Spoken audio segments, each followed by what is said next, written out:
Job descriptions are horrible. They kind of suck. They haven't changed in, 50 years? I'd say 100 years, but I have no idea if they had job descriptions back then. They're boring, they're bland, they're jargon-laced. Here's what you need to know about the job description. It's kind of this Frankenstein monster where the hiring manager puts their 2 cents in, well, more than 2 cents. They give what they need. Maybe it goes to HR, they put their spin on it. Perhaps they built it off of the last person who left and used their resume as a template or the job description they had for the last person who held the job. Maybe some other people weigh in on it. And like anything else, if you have a lot of cooks with the stew, it may not come out the way you want it. So it's hard to decipher. Plus, in this environment, I've noticed a trend where companies have these ridiculous asks of what they're looking for. There'll be a job where you look at the job description and you think, oh my God, this must be for a senior vice president. And you get down towards the end and it's for like an associate. What? You look at another job description, you're like, wow, this seems right for me. And then you look at it, it goes 1 to 3 years. Wait, how can this be 1 to 3 years? A challenge also with these job descriptions, I've noticed and I've heard from lots of people that they're very sus about how real they are when you see them on job boards.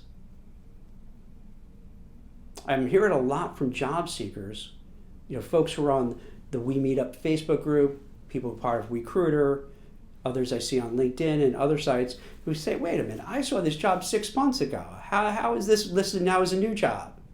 Or I sent in and never hear back. Or I asked a friend who worked at the company and they say, oh no, that's not a real job. They already know who they want. They just put it out there. So they feel they're checking off all the boxes and this way it shows that, hey, we're really looking, but we have someone in mind.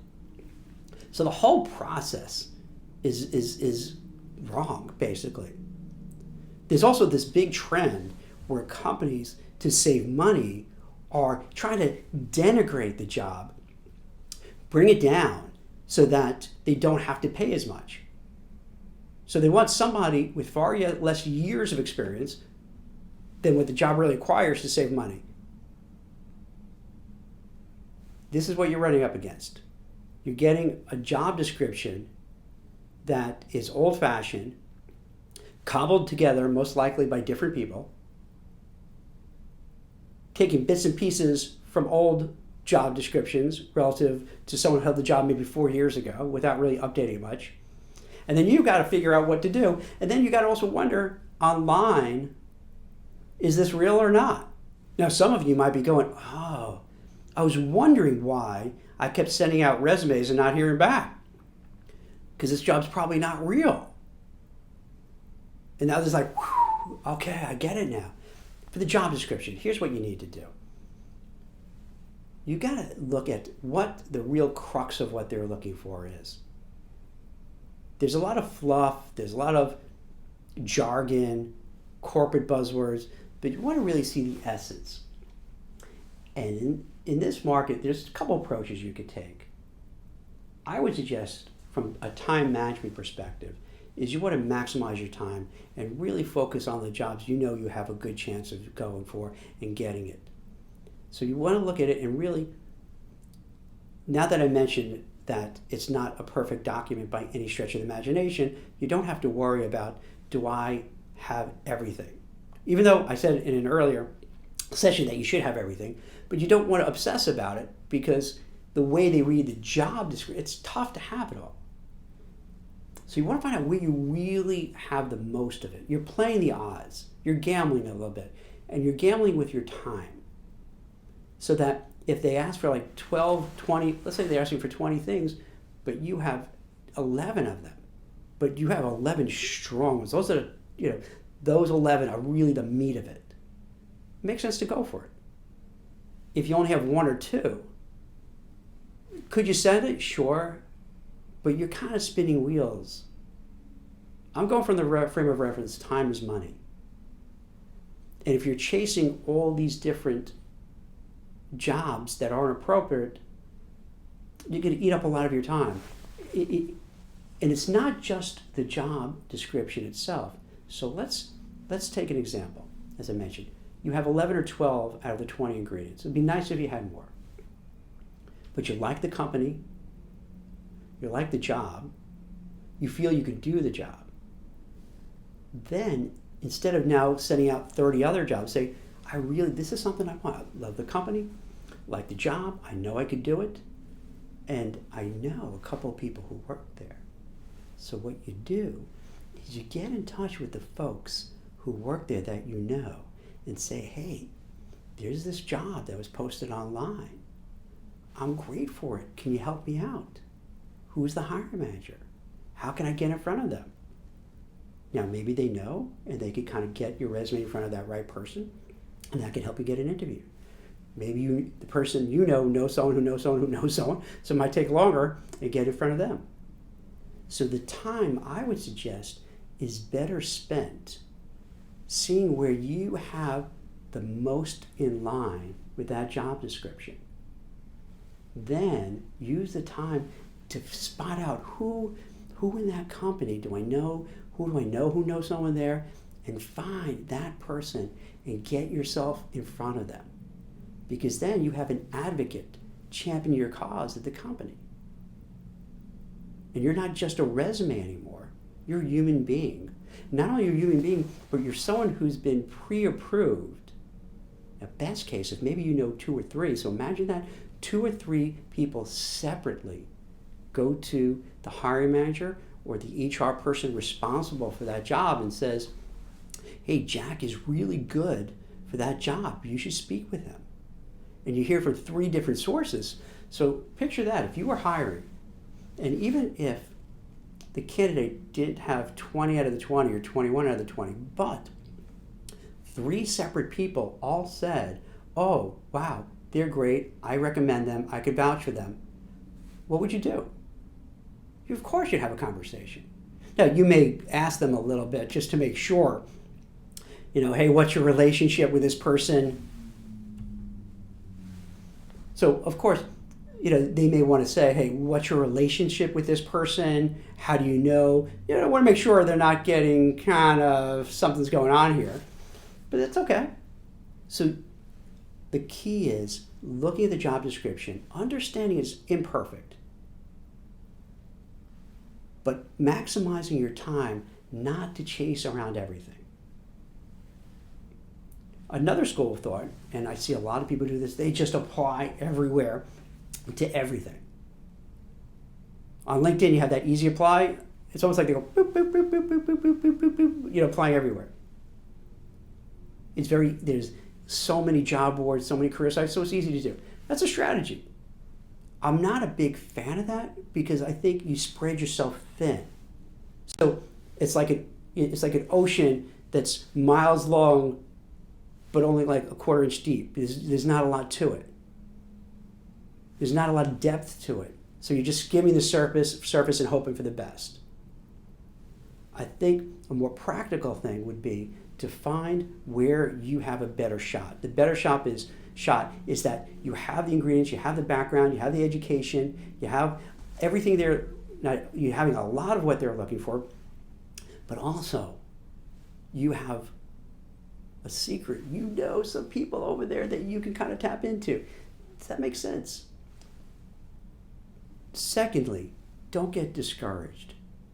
It's easy to get discouraged because what happens with these job descriptions, they're posted on, let's say, Indeed, other aggregation sites. They'll show up new. They're not really new. They're scraped from the corporate websites, aggregated, put on these job aggregations like Indeed, Glassdoor, Simply Hired, ZipRecruiter, and so on. And they say new job, but they're not really new jobs. It's been out there 2, 3, 4, 5 months. So then you send your resume and it's discouraging because you don't hear back and you're thinking, oh man, no one likes me. No one wants to hire me. What's up? What's giving? This is terrible. That happens a lot. So don't get discouraged. If you're sending it out and you don't hear back, a lot of times it's an old job. So in reality, what's happening on the other side, they already have their slate of candidates. They've already met people. They already spoke to people. So the time you're sending your resume, they're way down the line in terms of making a decision. So this way, don't take it to heart and say, oh my God, this is terrible. That's what's going on behind the scenes. A lot of times companies have contracts with job boards and they just leave it up. They pay for slots, and even if they don't have a job that's active, they'll put it on there anyway because they paid for it, so might as well have it on there. They have, as I mentioned before, there might be an internal candidate that they like, but they feel or told, put it out there, let's see who else, but they really don't want someone else. As a recruiter, I get that all the time. They'll say, hey Jack, we have somebody we really like, but we don't know if we saw enough. Can you take a look and see if you could find basically someone better? They don't say those words, but they do say that. But at least they're being transparent with me. They're saying, hey Jack, as a recruiter, there's somebody who we have and would like and probably make an offer to, but if you could find someone even better being defined, more experience, maybe the personality, maybe they'll take less money, at least I know what I'm dealing with. But when you see a job, you don't know that. But that does go on, the same thing. Hey, we maybe have one or two candidates we like, but let's see what else. And once again, in this market, because there's so many people looking for work, companies are dragging their feet in hiring, they're afraid to make decisions because of all the uncertainty, it's so easy to do that. Let's just keep the job posting on there and see if somebody replies. If someone great, okay, if not, we'll just keep it there. We have someone internally, but you know what, maybe someone better, okay, but they're not really keen on it. It could be that for EEOC reasons, for regulatory reasons, employment reasons, they want to have diverse candidates apply, and maybe they haven't. So they want to put it out there to say, hey, look, we're interviewing a bunch of different diversity candidates, and maybe ultimately find one that they want to hire. So this is what's going on in the backstory. This is what you're dealing with. So when you're wrestling with, why, what's up with these job descriptions? I don't get it. Well, this is it. They're trying to ask for as much as they can and pay as little as they can.